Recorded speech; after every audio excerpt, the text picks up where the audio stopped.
Welcome back my family. आप लोग कैसे हो? आप लोग के मेरे यूट्यूब चैनल पे स्वागत है मेरे काउंटडाउन 22 में। तो फ्रेंड्स, आज हम रिएक्शन वीडियो बनाएंगे फिलिस्तीन के ऊपर।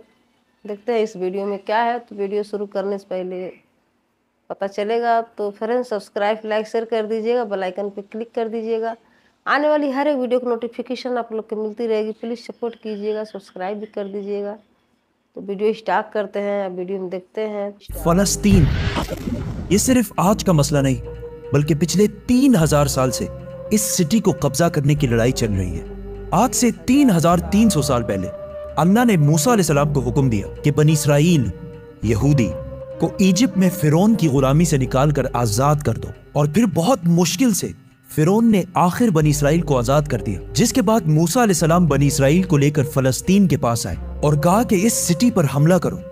लेकिन बनी इसराइल ने कहा कि आप और आपका रब जाकर लड़ें, हम ये लड़ाई नहीं करने वाले। जिसकी वजह से अल्लाह ने 40 साल तक इन्हें इस डेजर्ट में रहने की सजा दी, जिधर मूसा अलैहिस्सलाम पर आसमानी किताब तौरात नाजिल हुई। और इस तौरात के पहले chapter the book of genesis में क्लियरली लिखा है, साफ साफ लिखा है कि ये इलाका फलस्तीन अल्लाह ने सिर्फ और सिर्फ इब्राहीम अलैहिस्सलाम की औलाद के लिए रखा है। जिसकी वजह से आज तक ये जितनी लड़ाइयां चल रही हैं ये इसलिए है क्योंकि यहूदी ये क्लेम करते हैं कि तौरात की इस आयत के मुताबिक जेरूसलम और फलस्तीन पर सिर्फ और सिर्फ बनी इसराइल का हक है, क्योंकि बनी इसराइल इब्राहीम अलैहिस्सलाम की औलाद इसहाक अलैहिस्सलाम की औलाद में से है। एंड इट मेक्स सेंस, तब तो इनको मिलना चाहिए। लेकिन तौरात में लिखा है कि ये इलाका इब्राहीम अलैहिस्सलाम की औलाद के लिए, सिर्फ इसहाक अलैहिस्सलाम की औलाद के लिए नहीं। इब्राहीम अलैहिस्सलाम के एक नहीं बल्कि दो बेटे थे, इसहाक और इस्माइल। इसहाक अलैहिस्सलाम वाज द फादर ऑफ बनी इसराइल, बट इस्माइल अलैहिस्सलाम को अरबों का फादर समझा जाता है। और ये बात सिर्फ हम नहीं, इवन यहूदी भी इस बात को मानते हैं। तो इन्हीं की किताब तौरात के मुताबिक फलस्तीन पर सिर्फ इसहाक अलैहिस्सलाम की औलाद का हक नहीं है बल्कि इस्माइल अलैहिस्सलाम की औलाद अरबों का भी हक है। मूसा अलैहिस्सलाम के साथ 40 साल डेजर्ट में रहने के बाद आखिर बनी इसराइल ने यूशा जाशुआ की लीडरशिप में फलस्तीन को फतह कर लिया। लेकिन कुछ ही अरसे बाद ये सिटी इनके हाथ से दोबारा निकल गई और फिर अगले 300 साल तक बनी इसराइल इस सिटी को दोबारा हासिल नहीं कर सके। लेकिन 300 साल बाद बनी इसराइल ने दाऊद अलैहिस्सलाम की लीडरशिप में इस सिटी जेरूसलम को दोबारा फतह कर लिया और उनके बेटे सुलेमान अलैहिस्सलाम ने यहाँ पहली दफा अल्लाह की इबादत के लिए एक मस्जिद, एक टेंपल बनाया। सुलेमान अलैहिस्सलाम के बाद यहूदियों ने फलस्तीन और जेरूसलम पर 400 साल तक हुकूमत की। लेकिन 400 साल बाद बेबीलोन इराक में एक बहुत ही ताकतवर एम्पायर बन चुकी थी, जिसके बादशाह बख्त नसर ने अपनी एम्पायर को बढ़ाने के लिए फलस्तीन पर हमला कर दिया और जेरूसलम को तबाह बर्बाद कर दिया और उसके अंदर हजारों यहूदियों को शहीद भी किया और उस टेंपल को भी तबाह कर दिया जो सुलेमान अलैहिस्सलाम ने बनाया था। और जितने यहूदी जिंदा बच गए थे उन सारों को गुलाम बनाकर अपने कैपिटल बेबीलोन इराक ले गया और 70 साल तक यहूदी इराकियों की गुलामी करते रहे। लेकिन 70 साल बाद इराक पर ईरान के एक बहुत ही नेक बादशाह साइरस द ग्रेट ने हमला कर दिया, जिसे हम जुल्करनैन के नाम से जानते हैं। साइरस द ग्रेट ने इराक की इस हुकूमत को फतह कर लिया और यहाँ जितने भी यहूदी थे उन सारों को वापस फलस्तीन भेजा और उन्हें फंड्स भी दिए कि वापस जाकर सुलेमान अलैहिस्सलाम के टेंपल को दोबारा बना जो इससे पहले तबाह कर दिया गया था। जिसके बाद यहूदियों ने फिर फलस्तीन पर 400 साल तक हुकूमत की। लेकिन फिर इन पर एक ऐसी हुकूमत ने हमला किया जिसने सारे यहूदियों को यहाँ से 600 साल तक बाहर निकाल दिया, द ग्रेट रोमन एम्पायर। और बनी इसराइल पर इतना जुल्म किया जो इससे पहले किसी ने भी नहीं किया।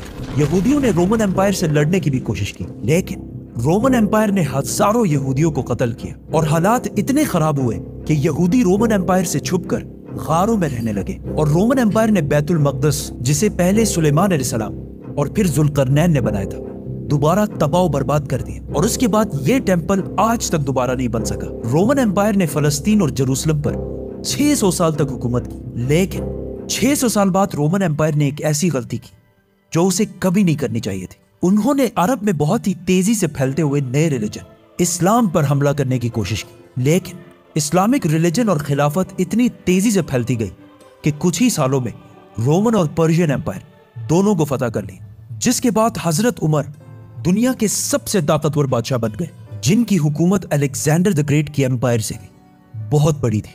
आखिर मुसलमान रोमन एम्पायर को फतह करते करते जेरूसलम के दरवाजे तक पहुंचे। रसूलुल्लाह सल्लल्लाहु अलैहि वसल्लम ने पहले ही कह दिया था कि मुसलमान एक दिन जेरूसलम जरूर फतह करेंगे। آپ مسلمانوں کے پاس دو آپشن تھے، یا تو جروسلم کو اسی طرح تباہ کیا جائے جو اس سے پہلے باقی بادشاہوں نے کیا تھا، اور یا اس کا سیج محاصرہ کر لیں۔ آخر 6 مہینے بعد جروسلم کے گورنر سفرونیس نے کہا کہ میں یروشلم صرف ایک ہی شرط میں مسلمانوں کے حوالے کروں گا کہ مسلمانوں کے بادشاہ عمر خود آ کر مجھ سے ملے۔ تو خالد بن ولید رضی اللہ تعالیٰ عنہ نے سوچا کہ اب مسلمانوں کے امیر المومنین کو کیوں ڈسٹرب کیا جائے، تو وہ خود عمر بن کر سفرونیس سے ملنے گئے، کیونکہ خالد بن ولید رضی اللہ تعالیٰ عنہ کی اپیرنس بالکل حضرت عمر سے ملتی جلتی تھی، اور دونوں کی ہائٹ بھی بالکل سیم تھی، آلموسٹ 7 فٹ۔ لیکن وہاں ایک شخص حضرت عمر سے پہلے ہی مل چکا تھا، تو انہوں نے کہا کہ یہ حضرت عمر نہیں ہو سکتے، تو مجبوراً خالد بن ولید رضی اللہ تعالیٰ عنہ کو حضرت عمر، اس وقت دنیا کے سب سے طاقتور بادشاہ، کو جروسلم بلانا پڑا۔ سفرونیس فل لگژری گولڈ اور سلور پہن کر بالکل تیار ہو گیا، کیونکہ اتنے بڑے بادشاہ ان سے ملنے آ رہے تھے۔ لیکن سفرونیس اور پورا جروسلم یہ دیکھ کر حیران ہو گیا کہ بادشاہ کا غلام اونٹ پر بیٹھا ہوا ہے، اور بادشاہ خود بالکل عام کپڑوں میں پیدل چل کر آ رہا ہے۔ یہ منظر جروسلم والوں کے لیے بہت شاکنگ تھا، کیونکہ اس سے پہلے جب بھی کسی بادشاہ نے جروسلم پر فتح حاصل کی ہے، اس نے اس سٹی کو تباہ و برباد کر دیا تھا اور یہاں کی گلیوں کو خون سے بھر دیا تھا۔ لیکن اب یہ ایک بادشاہ آیا ہے جو ان ساروں سے زیادہ طاقتور ہے، لیکن بغیر کسی فوج کے اور بالکل عام کپڑوں میں۔ ایسا اس سے پہلے کبھی بھی نہیں ہوا تھا۔ حضرت عمر نے سارے ریلیجنز کو آزادی دی، اور بغیر کوئی خون بہائے سفرونیس نے جروسلم کو حضرت عمر کے حوالے کیا۔ لیکن انہوں نے ایک شرط یہ بھی رکھی کہ مسلمان یہودیوں کو جروسلم آنے کی اجازت نہیں دیں گے، لیکن حضرت عمر نے اس کی یہ شرط نہیں مانی اور یہودیوں کو بھی بیت المقدس آنے کی اجازت دی، اور اس طرح پہلی دفعہ جروسلم ابراہیم علیہ السلام کے بیٹے اسماعیل علیہ السلام کے اولاد کے پاس آیا۔ اس کے بعد آلموسٹ 350 سال تک مسلمان، کرسچن اور یہودی جروسلم میں بالکل پیس اور امن کے ساتھ رہنے لگے۔ لیکن پھر 350 سال بعد کرسچنز نے پورے یورپ سے فوج جمع کر کے جروسلم پر دوبارہ حملہ کر دیا۔ اس وقت مسلمانوں کے آپس میں بہت لڑائیاں چل رہی تھی، جس کا فائدہ اٹھا کر کروسیڈرز نے آسانی سے جروسلم کو فتح کر لیا، اور جروسلم فتح کرنے کے بعد مسلمانوں اور یہودیوں پر انبلیویبل ظلم کیا، اور ہزاروں مسلمانوں اور یہودیوں کو شہید کر دیا، اور مسجدوں اور سینیگوگز کو بھی تباہ کر دیا۔ اور ہسٹری میں لکھا ہے کہ کروسیڈرز نے جروسلم کی گلیوں کو مسلمانوں کے خون سے بھر دیا تھا، اور ایون مسجد اقصی کو بھی مسجد سے ایک محل، پیلس میں بدل دیا تھا۔ یہودیوں کے عورتوں اور بچوں نے اپنی جان بچا کر اپنے آپ کو سینیگوگز میں بند کر لیا، لیکن کروسیڈرز نے ان سارے بلڈنگز کو آگ لگا دی اور ان کے بچوں اور عورتوں کو زندہ جلا دیا۔ اور یہ سب صرف ہم نہیں کہتے، بلکہ یہ اوتھینٹک ہسٹری کا حصہ ہے جسے یورپینز بھی مانتے ہیں۔ اس کے بعد ان کروسیڈرز نے جروسلم پر آلموسٹ 90 ایئرز تک حکومت کی، لیکن پھر 90 ایئرز بعد مسلمانوں کے ایک بہت بڑے بادشاہ سلطان صلاح الدین ایوبی نے پوری مسلم دنیا سے فوج جمع کر کے جروسلم کو دوبارہ کرسچن سے چھین کر فتح کر لیا۔ اور اس وقت سارے کرسچنز کا یہ خیال تھا کہ اب صلاح الدین ہم سے اسی طرح بدلہ لے گا جس طرح ہم نے لاکھوں مسلمانوں کو شہید کیا تھا۔ لیکن صلاح الدین ایوبی نے بالکل حضرت عمر کی طرح سارے کرسچنز کو معاف کر دیا۔ ایون کرسچنز بھی اس بات پر حیران ہوئے اور صلاح الدین سے پوچھا کہ جب ہم نے فتح کیا تو ہم نے ہر مسلمان کو قتل کیا تھا، لیکن صلاح الدین ایوبی نے انہیں کہا I am not those men. I am صلاح الدین۔ صلاح الدین صلاح الدین ایوبی نے ان سارے ریلیجنز کو دوبارہ آزادی دی اور مسجد اقصی جسے محل بنا دیا گیا تھا اسے دوبارہ مسجد بنایا اور ادھر پہلی نماز ادا کی۔ جروسلم کو جب بھی کسی بادشاہ نے فتح کیا ہمیشہ ادھر بہت خون بہایا ہے، سوائے مسلمانوں کے جنہوں نے ہمیشہ بالکل پیس اور امن کے ساتھ اس سٹی کو فتح کیا۔ صلاح الدین ایوبی کے بعد ایک بار پھر سارے ابراہیمک ریلیجنز جروسلم میں بالکل پیس اور امن کے ساتھ 800 سال تک رہے۔ 800 سال۔ لیکن 800 سال بعد اور آج سے 100 سال پہلے جب جروسلم پر آٹومن ایمپائر کی حکومت تھی تو ورلڈ وار 1 کے بعد عربوں نے برٹش کے ساتھ مل کر عثمانیہ خلافت کو ہمیشہ کے لیے ختم کر دیا کہ ہم عربوں پر یہ ٹرکش لوگ آ کے کیوں حکومت کر رہے ہیں۔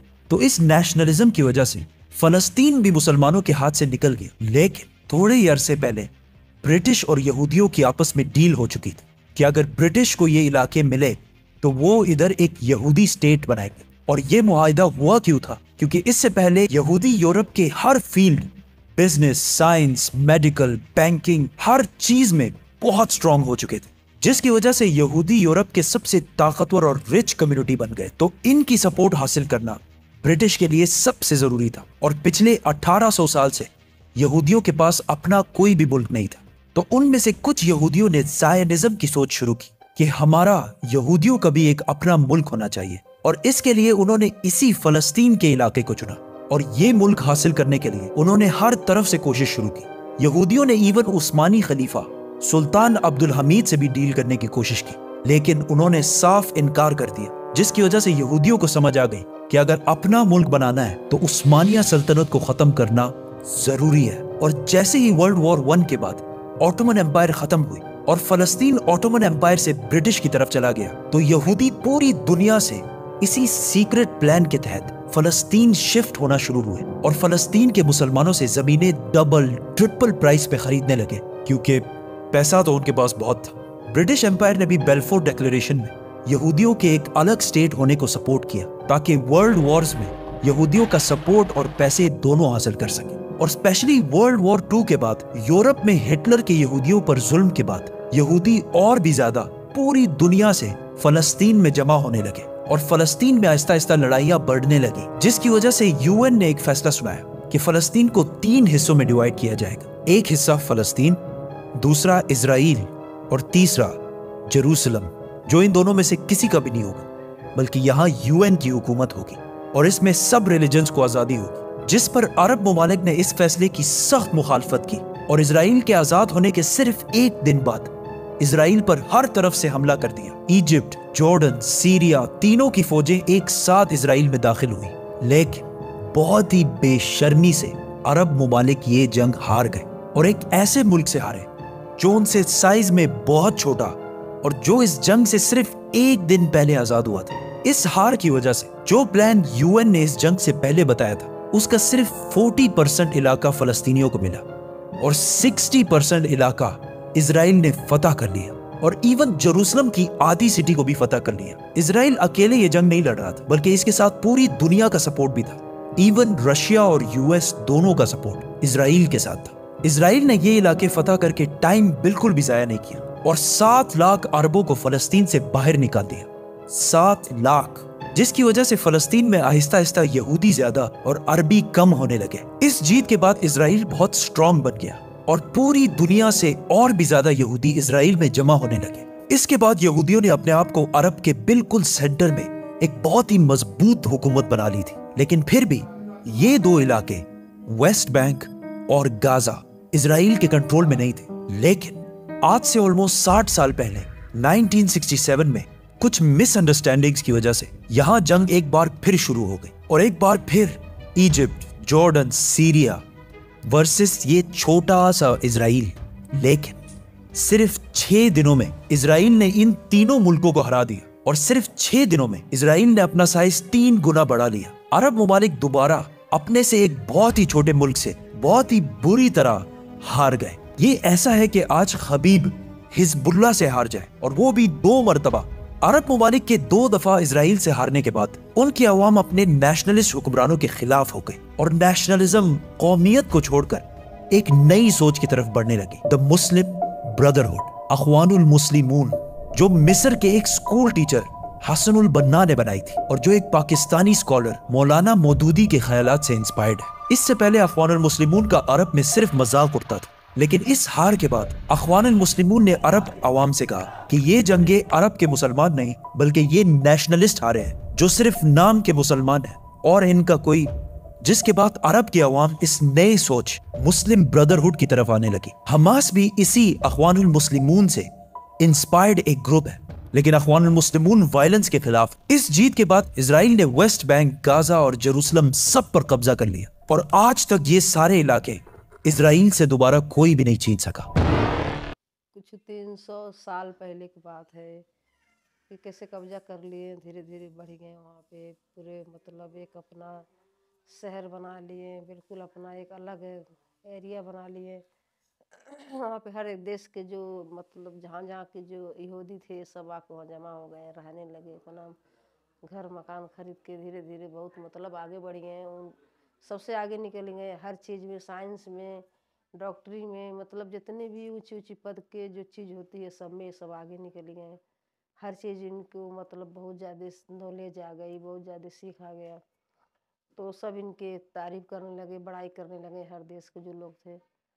तो यही बता रहे हैं कि मतलब यहूदी कितने कैसे तरीके से फिलिस्तीन में माने कब्जा कर लिए, तो अपना उन्हीं के फिलिस्तीन के माने बगल में अपना बना लिए, अलग एक शहर बना लिए, बसा लिए। तो यही अब देखिए लड़ाई हो रही है, तो फिलिस्तीन की चीज़ है, तो इजराइल वाले मतलब अब कब्जा कर लिए जो यहूदी हैं, तो अब इसी के चक्कर में लड़ाई हो रही है।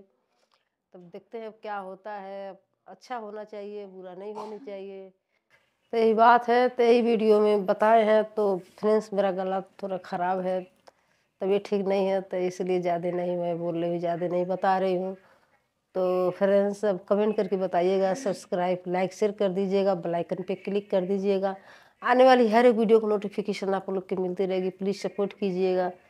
तो मिलते हैं नेक्स्ट वीडियो में। Bye bye friends.